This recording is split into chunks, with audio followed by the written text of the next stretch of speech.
សម្ដេចធិបតីហ៊ុនម៉ាណែតអបអរសាទរខួប8ឆ្នាំនៃការដាក់បញ្ចូលរឿងអ៊ីណាបុស្បាក្នុងបញ្ជីស្មារតីចងចាំនៃពិភពលោករបស់ UNESCO ឯកឧត្តមហួតហ័កចាប់ផ្ដើមបំពេញទស្សនកិច្ចផ្លូវការនៅទីក្រុងសៀងហៃនៅពេលនេះនាងខ្ញុំសូមជូនព័ត៌មានពិស្ដាសម្ដេចមហាបវរធិបតីហ៊ុនម៉ាណែតនាយករដ្ឋមន្ត្រីនៃព្រះរាជាណាចក្រកម្ពុជាបានសម្ដែងការអបអរសាទរខួបលើកទី8នៃការដាក់បញ្ចូលឯកសាររឿងអ៊ីណាវបុស្បាទៅក្នុងបញ្ជីស្មារតីចងចាំនៃពិភពលោករបស់អង្គការ UNESCO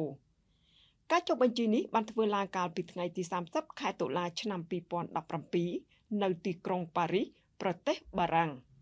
ហើយគិតមកដល់ថ្ងៃទី30ខែតុលាឆ្នាំ2025នេះគឺមានរយៈពេល8ឆ្នាំពេញហើយ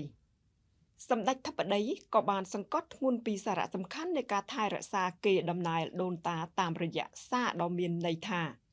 កិច្ចការពារបេតិកភណ្ឌវប្បធម៌ជាភារកិច្ចរបស់កូនខ្មែរគ្រប់រូបប្រិមិត្តជាទីមេត្រីដោយឡែកនាល្ងាចថ្ងៃទី29ខែតុលាឆ្នាំ2025ឯកឧត្តមហួតហ័ករដ្ឋមន្ត្រីក្រសួងទេសចរនិងប្រតិភូ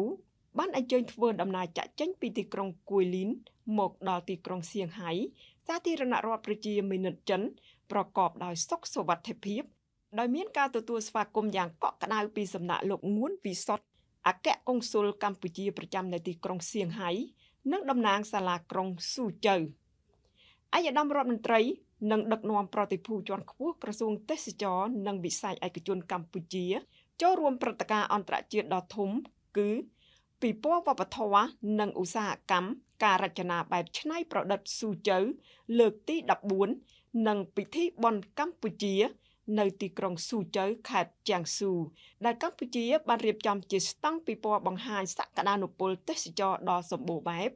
ដល់អ្នកចូលរួមអន្តរជាតិនិងប្រជាពលរដ្ឋចិនដើម្បីធ្វើដំណើរទេសចរមកកម្ពុជាឲ្យបានច្រើនឡើងថែមទៀត